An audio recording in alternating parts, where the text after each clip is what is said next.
Meron tayong orange na kabutsa.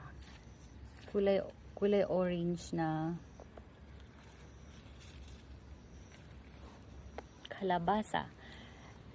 Yung buto nito, yung seeds nito, galing sa friend namin na Japanese.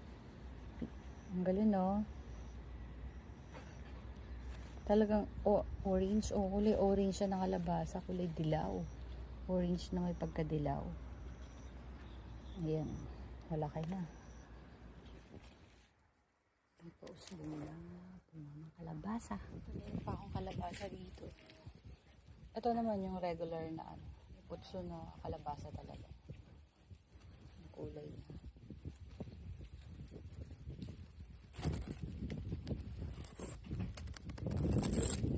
Ay!